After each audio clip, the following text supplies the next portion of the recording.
সেদিন না হঠাৎ করে ভীষণ বিরিয়ানি খেতে মন চাইছিল, তোমাদের দাদাভাইকে বলার সঙ্গে বাজার সঙ্গে থেকে সমস্ত কিছু নিয়ে চলে এসেছিল।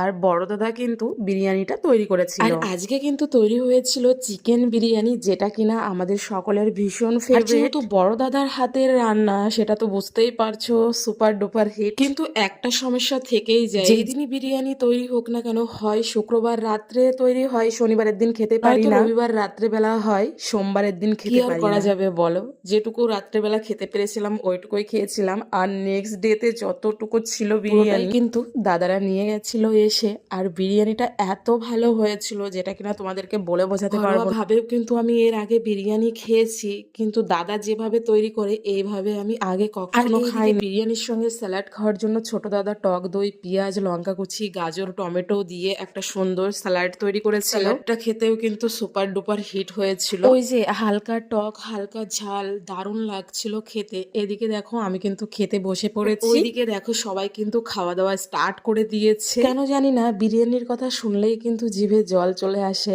আর সেটা যদি হয় বড় দাদার হাতে, তো কোনো কথাই হবে না। খুব টেস্টি হয়েছিল, যতটা বলবো ততটাই কম হয়ে যায়। ভিডিওটা কিন্তু বেশ অনেকদিন আগেকার, তো গ্যালারি ঘাটতে ঘাটতে পেয়েছি, ভাবলাম চলো তোমাদের সঙ্গে শেয়ার করা যাক। দারুণ হয়েছিল এখানে। আর এরকম বিরিয়ানি কোথায় পাবো বলো? এখানে আতক চাল দিয়ে যেটা বানানো হয়, নেচুর না কি বলে, ওই ধরনের বিরিয়ানি এখানে প্রচুর পাওয়া যায়। খেতে আমার একদমই ভালো লাগে না। আর মাঝে মধ্যে আমরা ধাবাতে যাই মান্দি খাওয়ার জন্য, তো ওখানে বিরিয়ানি রাইস দিয়ে তৈরি করা হয়। তো যাই হোক, চলো তোমাদের কেমন লাগলো অবশ্যই জানিও। আমরা কিন্তু সেই লেভেলের খাওয়া দাওয়া করেছিলাম সকলে।